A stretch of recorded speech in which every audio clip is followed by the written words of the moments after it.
Okay, everybody, here I am again. You're gonna get tired of me, aren't you? 54, 55, and 56. And I'm kind of sort of glad that I got to these guys because I get to illustrate some of the things that make identification challenging. Because obviously, if you have a pine tree and, whatever, sorry, one of these kinds of things, like a pine tree and a hibiscus, okay? Like you're not going to have any trouble telling those apart, which may be why everyone did so well on that plant quiz, because I think I made it too easy. But anyway, but if you were out in the field and there's a bush and you have to try to figure it out, like you might go to this flower and be like, okay, definitely Malvaceae. That's like a totally typical Malvaceae flower. But then how do you tell this from, like, there's, Malacothamnus and Lavatera and the two hibiscuses that are part of our list here that I'm going to talk about. So then you have to get a little bit more detailed, and that's where real botany kind of like comes in handy, and all that like just freaking arcane vocabulary. The tripartite carpal diclostemus, blah, blah, blah, blah, blah. And that's where you go, oh, okay, I'm going to get out my little dictionary or my fancy little Google phone and figure out what these words mean. And now that I understand the concepts, I can actually apply them to this living plant right in front of me. Because this thing here, like a flat screen, kind of like trying to identify plants, this is nuts. I don't know if you guys see that text or not that just zoomed in, hopefully not, but it's just like flat two-dimensional screen. Like these are living things, but pandemic and all. So anyway, this one is Hibiscus Rosa Sinensis, and it's otherwise known as, I think, the Chinese hibiscus, and I think also the tropical hibiscus is another name for it. And this is all over the place. In fact, I'm going to add that in there right now because that's also a common name for it. So definitely in the Malvaceae, very, very typical malvaceous flower in the Malvales. So funnel-shaped blossoms, it's got that little tube, and then it opens up, usually quite large flowers, not always, but pretty prominent flowers. This has prominent stamens, simple glossy lobed leaves. So that for this one, the glossy leaves, most of these guys have simple leaves. Some are lobed, but not compound leaves. Flowering in the summer, either single or double petaled flowers. There's a lot of different cultivars of this that can make the flowers a little bit more challenging to identify, but these are pretty typical flowers. 4 to 8 inches wide, which is pretty large for a flower. Very showy, flower frequently. I don't know that I put this in there, but it should be. Yes, giant white fly is a serious pest problem. When you see these growing around, they're really beautiful, but often they're just covered in little white, powdery, gross little flying around things and powdery stuff on the leaves. They are not tolerant of frost at all, so you want to be conscious of that if you were planning to put them in a landscape. Regular water, again, like for Southern California, that means that they need a lot of water. They also need excellent drainage, shouldn't be a problem. 8 to 15 feet high. I don't think I've ever seen them that high. Maybe they often get pruned when they're in a landscape, but up to 8 feet high and maybe even taller, 5 to 8 feet wide, and they are from tropical Asia. Specific series of these have been bred and grown. Lua, maybe it was Lua or maybe it was Luau. I don't remember. Anyway, I'd have to double check that. And the Wind series have 2 to 3 feet tall ones, which is probably more easy to place in a landscape. There we go. So there's that flower. There's the stigma, sticky stigma. It looks like it has 3 lobes. And then the style has, I think those are the stamens that are sticking out right there. So the style and the anthers are fused. There's probably a specific name for that. I didn't find it. I didn't look either. You can thank me later. Indeed, those are definitely stamens. Oh, and this has more than 3 lobes. So it's not, the number of lobes on the stigma is not probably specific. But know that it's really prominent, this whole thing sticking out. Okay? And then the leaves too. So really glossy leaves. They are toothed. That's not a hibiscus. I don't think it is anyway. Toothed leaves. I think there was a better picture of the leaf. Or maybe that was it. Yeah, okay. Which means that the margin of the leaf, just the edge of it, is jagged.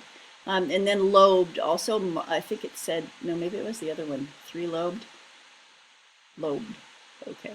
Well, F that, dude. I swear I was just looking at a good picture of a leaf before I started the video. Go figure. Anyway, Glossy, that's the big thing. The leaves are glossy, whereas with the other ones, often they're sort of grayish. They have a lot of hairs on them that make them show up kind of like whitish grayish, very light colored. Okay, so there is the Chinese hibiscus, or the China rose, or the tropical hibiscus, Hibiscus rosa sinensis. And now we jump over to Hibiscus ceriacus, very much a plant of history, the rose of Sharon, shrub Alfia. Oh yeah, that was my note to me. No need to have that in here. Oh, oops. Deciduous. So these guys lose their leaves, unlike the other ones.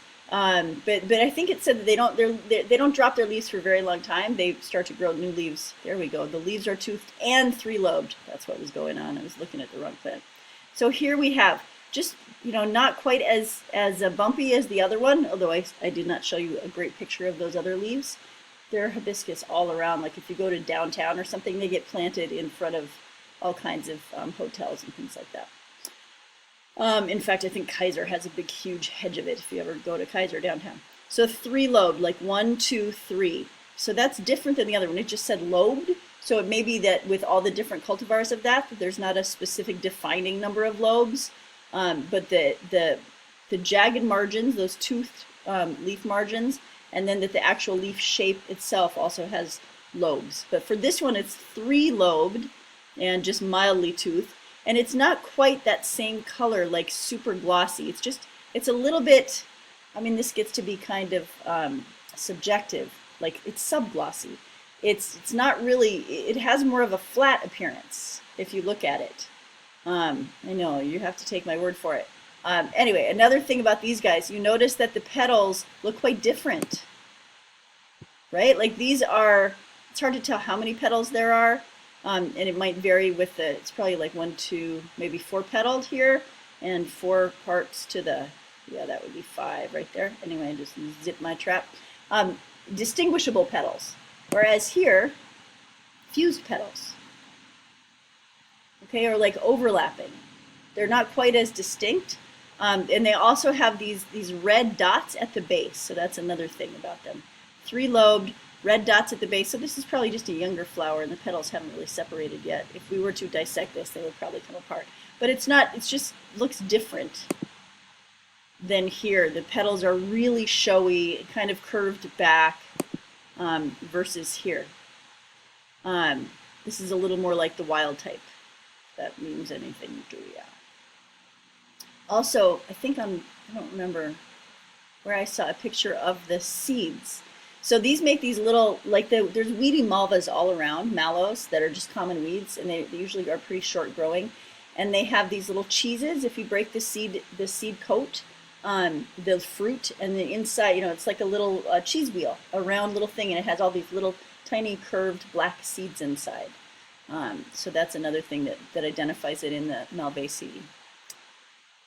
And what else? Deciduous, that's also different than the tropical one. The flowers are single, semi-double, or double. So again, this has been cultivated, and there will be different named varieties. Smaller flowers, 2.5 to 3 inches across, and a spot at the base of the petal. Upright, when they're young, they're quite compact, and this can also be a hedge or a tree. 10 to 12 feet tall, 6 feet wide. So these are big. Center of origin, Eastern Asia. In this, I did see that it self-sows. It didn't say that it was invasive, but if anything self-sows, that can be a problem. I don't know that these are drought tolerant. I didn't see that. I'm going to have to add some information in here. Sorry, I did this really fast. It was like the last thing I did at night, and it was long past my bedtime. Okay, so there we go. The Rose of Sharon, Hibiscus ceriacus. It's pretty. It's a nice kind of cottage garden looking thing. It's a very different look than the tropical hibiscus. And then el ultimo, the Hollywood juniper, which is a really cool looking plant. It's this one right in here. It's very structural. So this is sort of like an architectural statement, like mid-century modern kind of landscaping plant. So growing all around here. What a view, man. Too bad that's, I just imagine being there right now. It'd be cold though. So it's a very structural plant. It grows in a very kind of amorphous way. It is the Juniperus chinensis, Kaizuka, so formerly known as Rosa. torulosa. So when they have things in those parentheses, that's an older version of the name. It's in the Cupressaceae, the cypress family, and the Pinales order. Irregular and upright with twisted growth. Rich green foliage, so sometimes the junipers have little like grayish green, whitish sort of green, but these are very, very deep green. Small, upright evergreen tree or shrub, so vivid leaves, and this is scale type leaves is typical of any junipers. Female cone is berry-like, tiny, and glaucous, so I think like sort of resiny. Berry-like, so a juniper cone, like juniper, like that they make gin out of, right? So some of them are a little bit more looking like a berry, like the juniper that makes gin, and this one probably is berry-like. So often they are, they still look kind of piney. They don't look like a pine cone, but they sort of tend towards that. So this is from that North Carolina co-op extension page, sorry. Uniquely shaped shrub, a good specimen tree just because of that structural element. So if you were a landscaper, then this is probably the kind of plant you would go and you would buy that specific one, not just sort of general generic Hollywood juniper, but you'd have an idea and you'd be looking for a specific shape because it's that kind of plant. It probably would be really expensive. Works as a privacy screen, a windbreak, or as a part of an Asian themed garden. Yep, grows in our zone. Well, I mean, I say ours. I'm in zone 24 here in Pasadena near PCC. Full sun to part shade, very heat and salt tolerant. Range of pH it's fine with. Moist, well-drained soil. So moist soil, not so great around here. It's funny because I think of most things that are in the Pinales as being quite drought tolerant, but that's not correct. Erosion is okay, and air pollution. So it would probably do okay on a slope as well. I think maybe part of the reason why that hibiscus didn't have a lot of stuff listed for it is because it has a range of needs, so it's not so picky. So they don't often list stuff if it isn't important. 15 feet high, 10 feet wide, and its center of origin is, again, it's Asia. This has been a little tour of Asia here. China, Mongolia, Japan, and the Himalayas. It transplants very easily. Those berries are wonderful for birds and also makes good nesting areas. And there we go. I didn't find any pictures of any cones or anything. Sorry. But if you see a juniper with those scale-like leaves, I wish I could get up closer. They had young ones, but often the young ones look really, really different. The leaves even grow really differently when it's immature versus mature. And it's got a very amorphous, geometrical looking kind of growth. Then it's probably Hollywood juniper. That's it for now.